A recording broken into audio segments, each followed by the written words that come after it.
Assalamualaikum warahmatullahi wabarakatuh. Alhamdulillah, wassalatu wassalamu ala rasulillah wa ala alihi wa sahbihi wa man tabi'ahu wa mawala. Bang Alvin Firdaus beserta seluruh tim yang ada di Pontianak, Bapak Ibu, Abang, Kakak, Adik, sahabat semua, jamaah hijrah bersama Ustadz Abdul Somad. Mudah-mudahan kita selalu diberikan Allah Subhanahu wa taala kesehatan, kebaikan, istiqomah iman dan Islam, selalu diberikan kebaikan dunia akhirat. Amin ya rabbal alamin. Tema kita pada pertemuan ini adalah bahaya pinjaman online dan judi online. Baik, pembahasan yang pertama adalah wama adrokama pinjaman online. Apa itu pinjaman online dan judi online? Saya mau minjam uang dari Bang Alvin. Pinjam uang Bang Alvin, lalu kemudian langsung dapat pinjaman Bang Alvin. Kalau online, ada penyelenggara, ada jasa melalui online. Fotokopi, foto KTP, kirim, langsung cair, transfer. Jadi kalau ketemu orang ini ada sungkan, ada nggak enak hati, ada proses yang panjang. Kalau dulu ngetuk pintu rumahnya lagi, belum lagi orangnya belum ada. Jadi dulu itu susah, sulit. Zaman sekarang langsung kirim cair. Dengan kemudahan itu menggelembunglah pinjaman ini. Bom waktunya akan meledak. Bam. Dipakai kemana? Dipakai ke judi online. Kalau zaman dulu orang mau main judi dia ke rumah orang dulu. Assalamualaikum, ayo kita main judi. Orangnya nggak ada. Orangnya ada, dia nggak punya duit. Nggak jadi main. Orangnya ada, punya duit, anggota nggak cukup. Nggak jadi. Sekarang nggak, sendirian di kamar. Ketika sudah kena kecanduan ini, terjadilah apa yang terjadi. Gaji 12 hilang, gaji 13 pun habis. Istri mengamuk, dibakarnya, selesai masalah. Kejadian-kejadian ini semua anak menggadai, anak mengambil harta orang tua menggadaikan anak, suami memukul istri, istri membakar suami. Gara-gara apa? Gara-gara pinjaman online dan judi online. Siapa yang menyelenggarakan ini? Orang kaya yang ingin lebih kaya. Mudah-mudahan Allah menjaga negeri kita, menjaga anak kita, menjaga keluarga kita, suami, istri semua dari judi online. Ini judi online dan pinjaman online.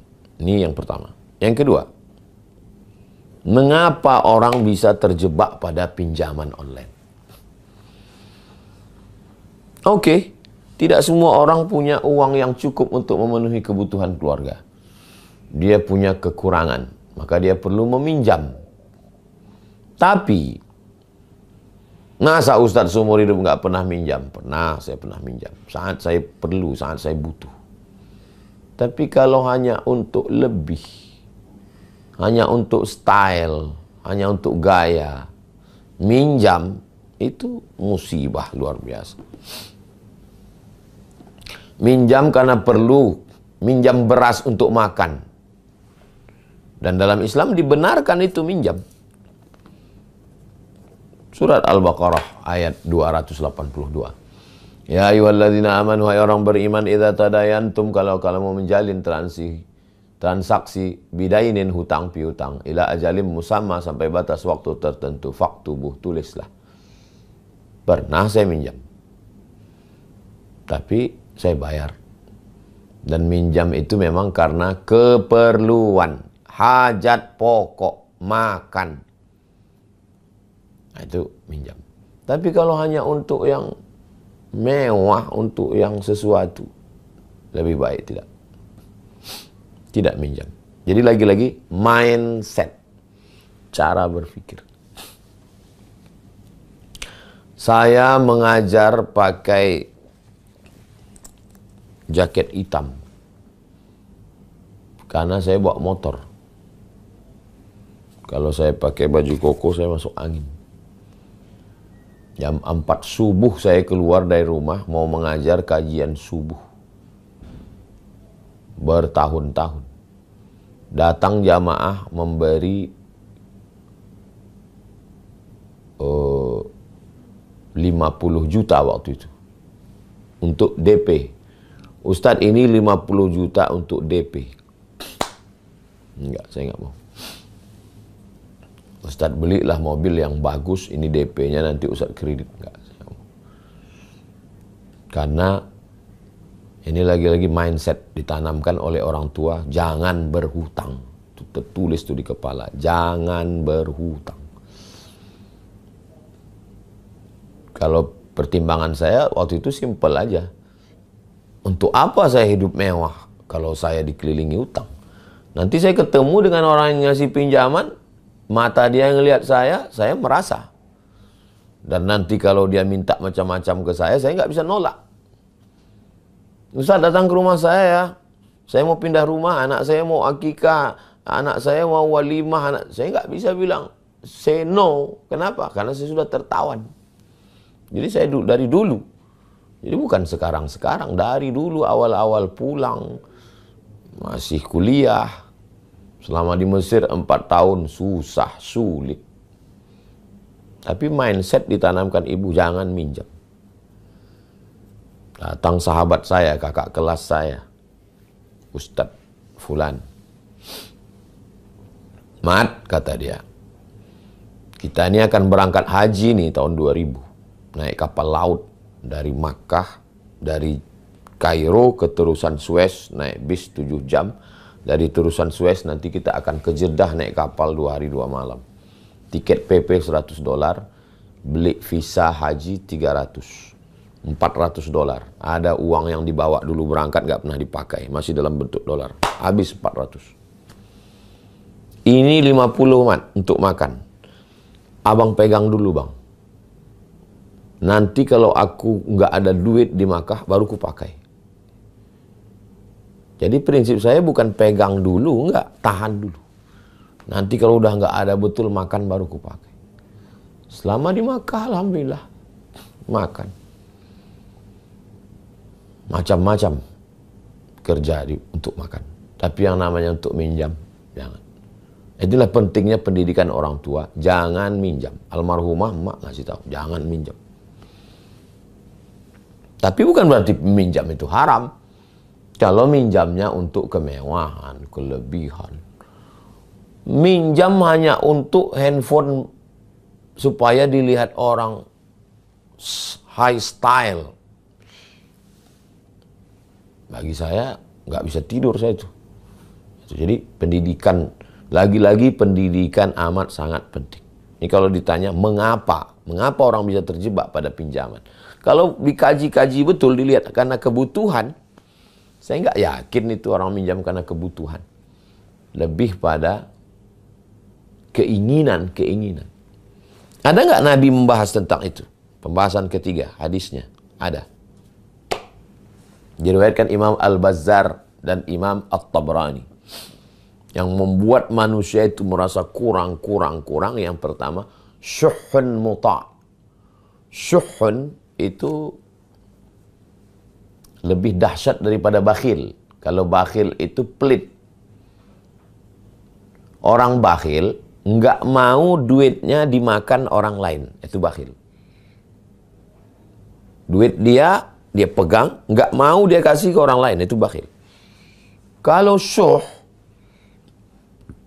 uang dia nggak mau makan uang dia. Itu kan parah. Uang dia pun nggak mau dia makan. Uang dia letak di bank.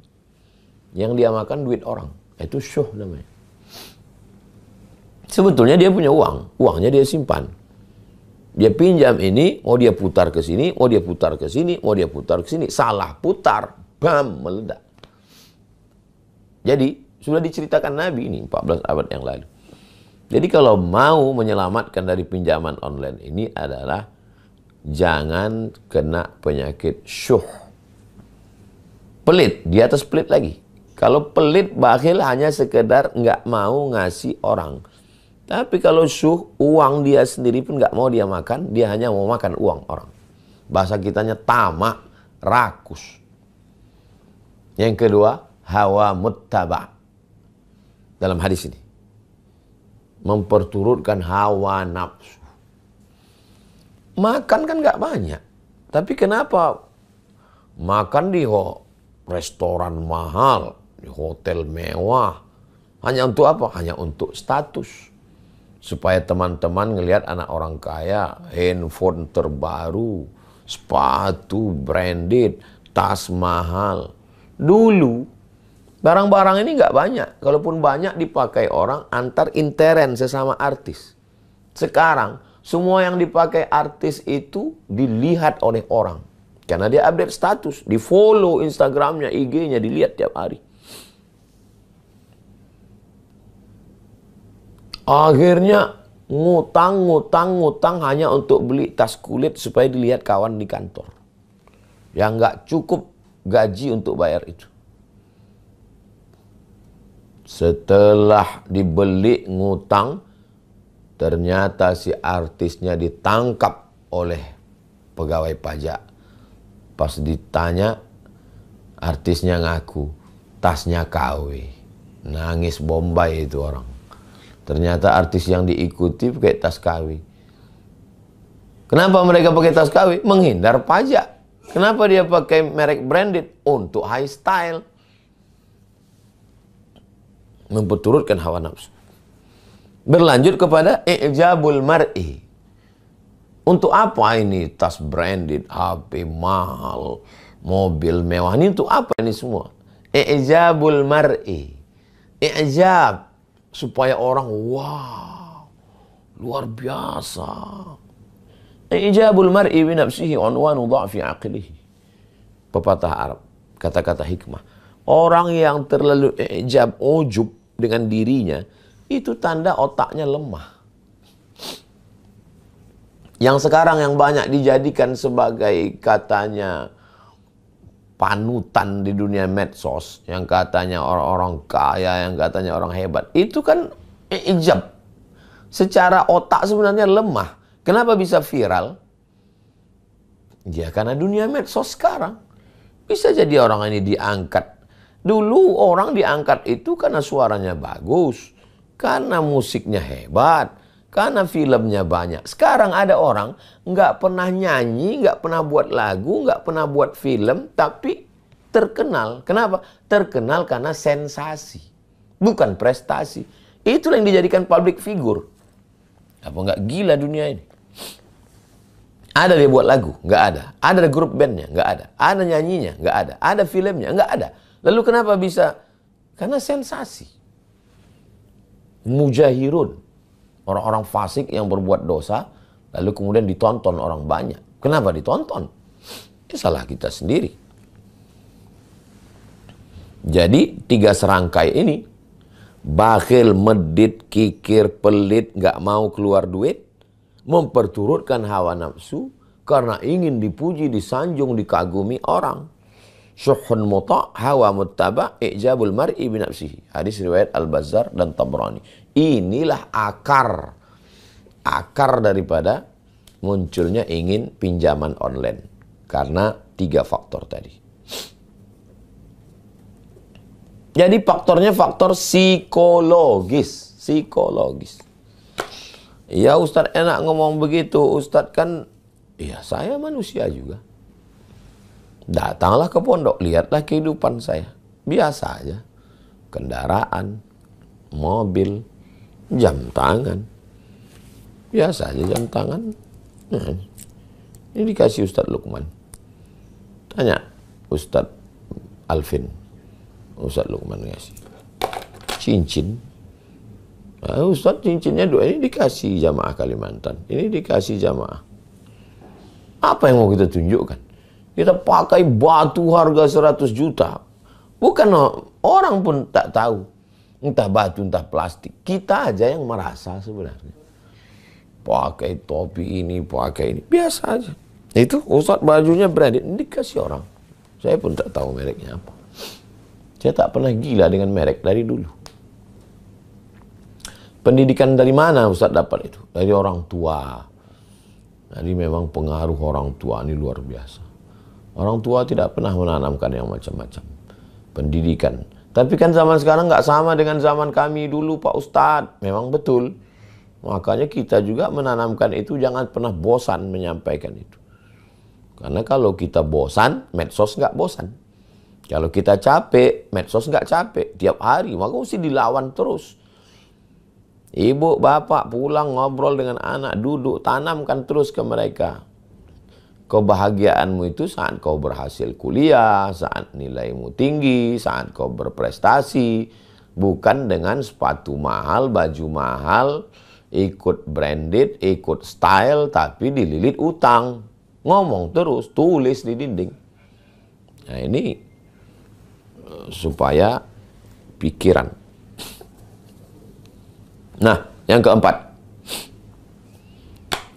Setelah orang ini tidak mau uangnya terpakai, maka dia perlu uang orang lain. Dia pakai pinjol. Diperturutkannya hawa nafsu, ingin ini, rumah besar, dapat mobil mewah, dapat itu, dapat ini. Bagaimana solusinya? Dari pinjol ke judi online. Saya berapa kali dapat tawaran melalui WA, nggak tahu dia dapat nomor saya dari mana. Melalui aplikasi, mudah loh, Anda tinggal transfer sekian. Memang gila zaman sekarang. Ustadz pun ditawarinya juga main judi online. Nah, jadi kunci pintunya dulu dari awal. Dan kalau sudah pernah terjerembab, pernah masuk ke dalam, cepat-cepat sadar. Taubat, tinggalkan. Pengusaha judi tidak main judi. Mereka hanya mengambil keuntungan. Dia ulur, menang sekali, dua kali. Dan orang ketika menang ngaku. Saya menang, ini hadiah menang. Pas kalah dia nggak ngaku. Itulah jahatnya. Yang main ini perusahaan judi di luar negeri sana. Orang-orang kroco-kroconya ini jadi bintang iklannya. Ternyata rumahnya pun pinjaman, motornya pun pinjaman, barangnya pun tidak branded. Ketika ditangkap polisi, ditangkap pajak, pada ngaku semua.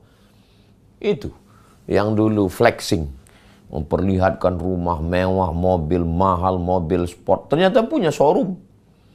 Tapi berita itu diangkat, orang nggak peduli. Orang sudah mabuk dengan dunia ini. Jadi maka kita mesti cepat sadar. Kesadaran. Sadar dengan hakikat hidup. Sadar dengan apa yang mau kita cari. Sadar bahwa ini tipu-tipu ini semua. Bohong ini semua. Kalau cepat kita sadar, maka insya Allah. Lalu cepat kembali kepada agama. Poin yang keempat. Surat Al-Ma'idah 100. Surat Al-Ma'idah ayat 90. Innamal khamru khamar, wal maisir judi, wal ansab menyembelih binatang untuk berhala, wal azlam mengundi nasib, rijsun najis, min amali syaitan fajtanibuh. Rijsun najis, min amali syaitan, perbuatan syaitan, fajtanibuh, jauhi, la'allakum tuflihun. Kalau kamu mau menang dalam hidup, tinggalkan ini. Orang tua wajib mengontrol istrinya, mengontrol anaknya.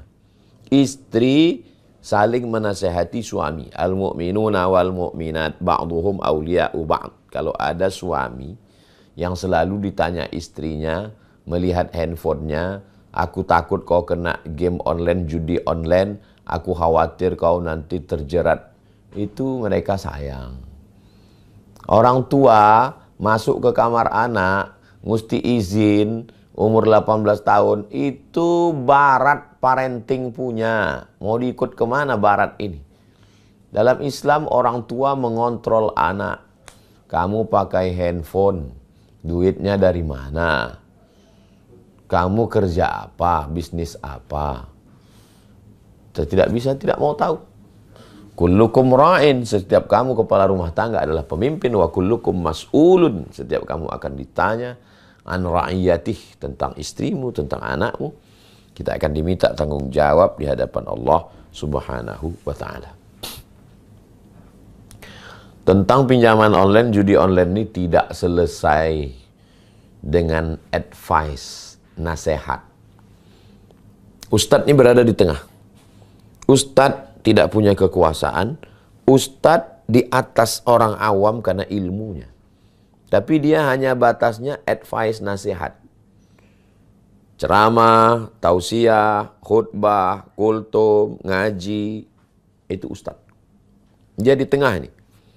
Tapi untuk pengambilan keputusan hukum, ati'ullah wa ati'ur rasul wa ulil amri. Ulil amri. Pemerintah jangan takut. Berapa lamalah kekuasaan itu digenggam? 1 periode, 2 periode. Pakai kekuasaan untuk nahi mungkar. Siapa ini yang membackup judi online ini? Tangkap, penjarakan. Hukum mati kalau perlu. Cina itu negeri paling korup dulu. Tapi kenapa dia bangkit? Kepastian hukum. Ini solusi. Poin kelima. Kepastian hukum. Datang Usamah bin Zaid, anak kesayangan Nabi. Karena ayahnya Zaid, anak angkat Nabi. Nama anaknya Usamah bin Zaid. Datang kepada Nabi SAW. Tolong ringankan hukuman si fulan. Namanya Fatimah, mencuri, anak kepala suku. Nabi marah. Inna ahlaka man kana qablakum, orang-orang sebelum kamu dibinasakan Allah gara-gara ini. Idza saraqa fihimud dha'if. Kalau yang mencuri itu orang miskin, rakyat jelata, orang lemah, tangkap.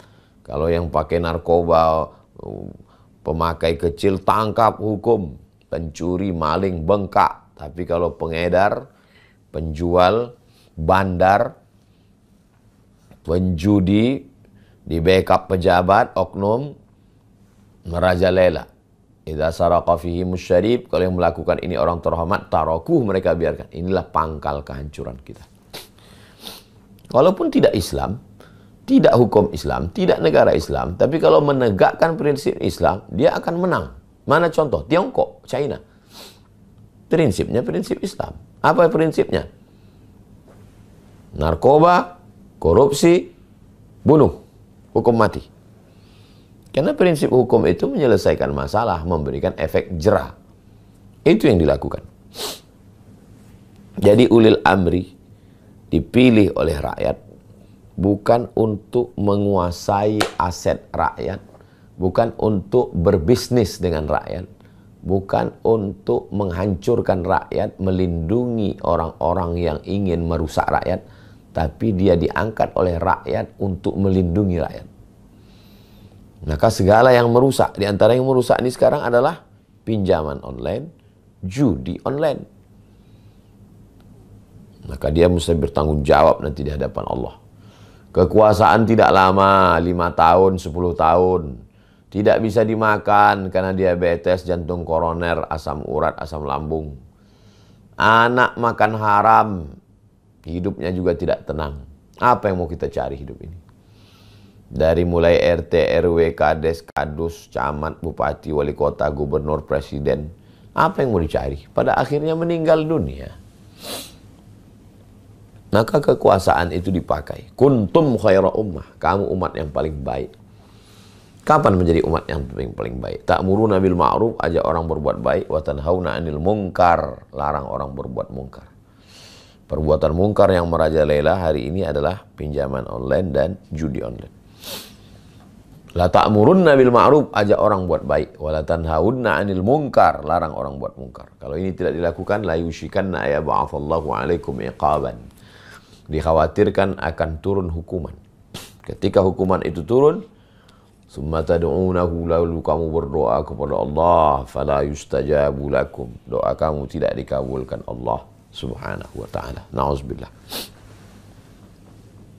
Jadi kesimpulannya adalah bahwa dari bawah, ini umat, ini masyarakat, dari bawah disadarkan dengan khutbah Jumat sepekan sekali, pengajian di kantor, kesadaran hukum,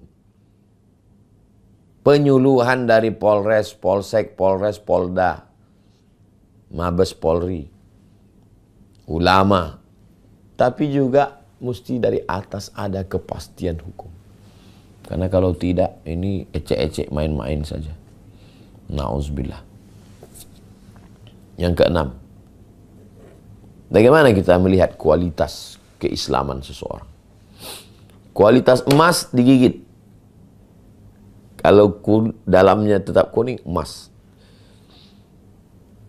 Kualitas TV, iklan terakhir ditinju. Kalau gambarnya utuh, mantap. Kualitas Islam seseorang, apanya? Apakah karena jidatnya hitam?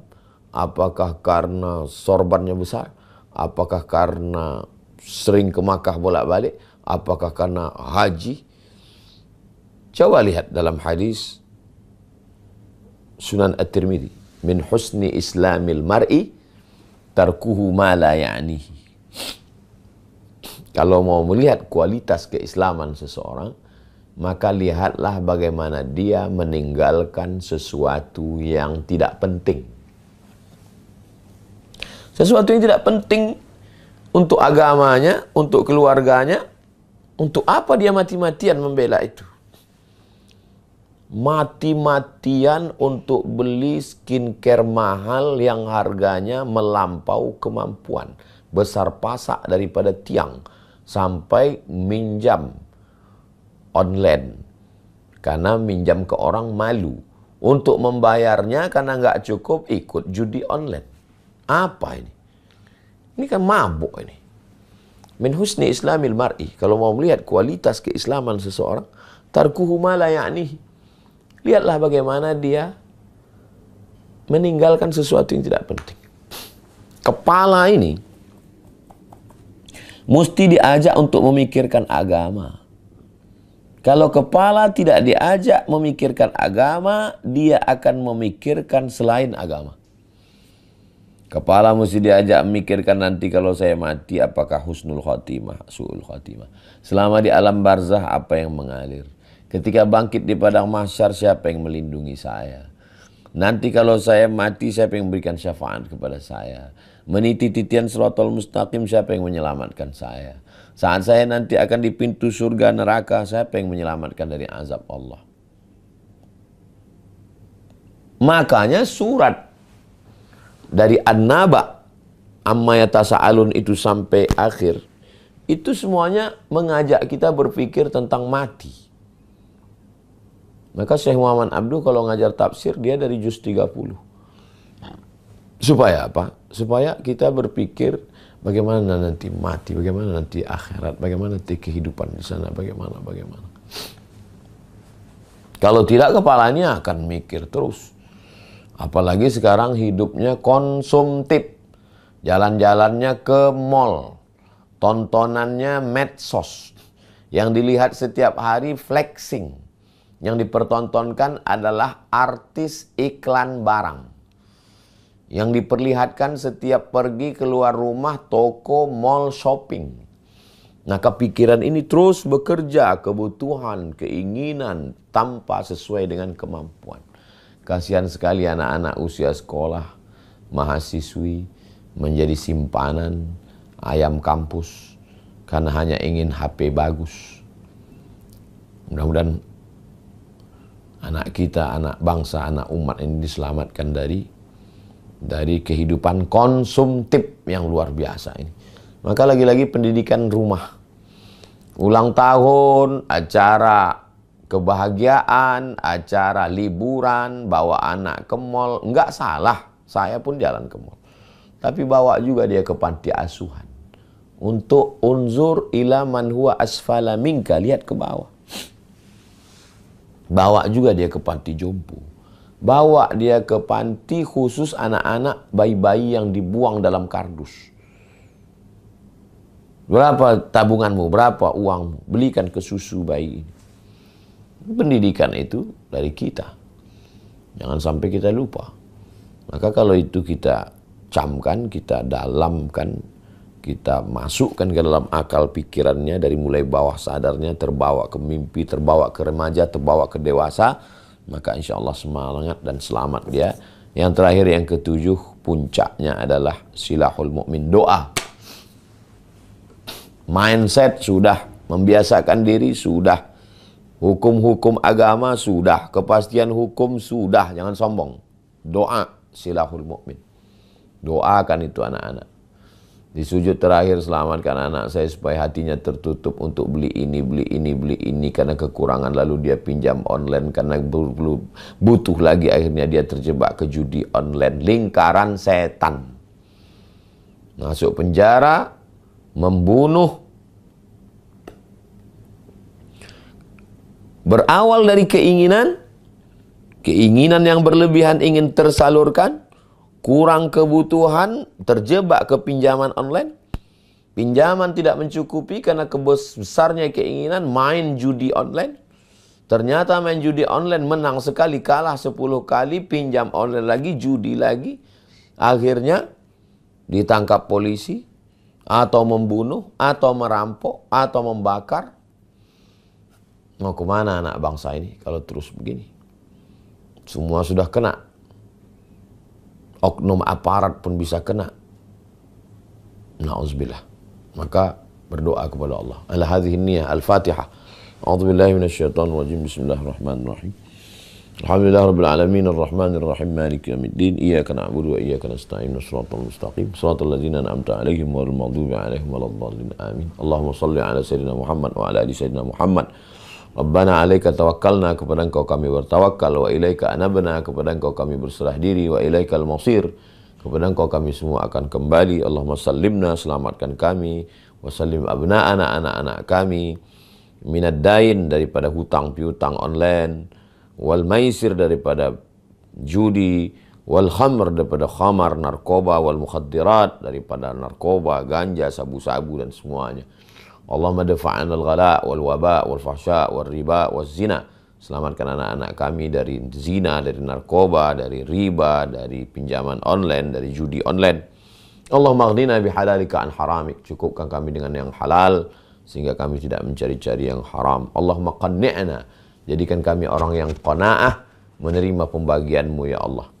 Jadikan kami orang yang mensyukuri. Allahumma ja'al qulubana syakirah, jadikan hati kami hati yang bersyukur, wa alsinatana dzakirah, lisan kami lisan yang berzikir. Rabbana ighfir lana dzunubana wa liwalidayna warhamhuma kama rabbayana shaghira. Rabbana hab lana minas shalihin, jadikan anak kami anak-anak yang saleh. Ya muqallibal qulub, Engkau yang membolak-balikkan hati, tsabbit qulubana, kokohkan hati kami ala dinik wa ala ta'atik, dalam agamamu dan dalam ketaatan kepadamu. Rabbana atina fid dunya hasanah wa fil akhirati hasanah wa qina adzabannar.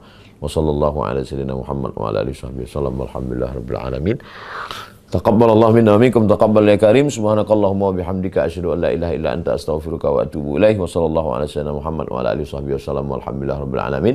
Terima kasih Bang Alvin Firdaus beserta seluruh tim yang ada di Pontianak, tim yang ada di Riau. Wassalamualaikum warahmatullahi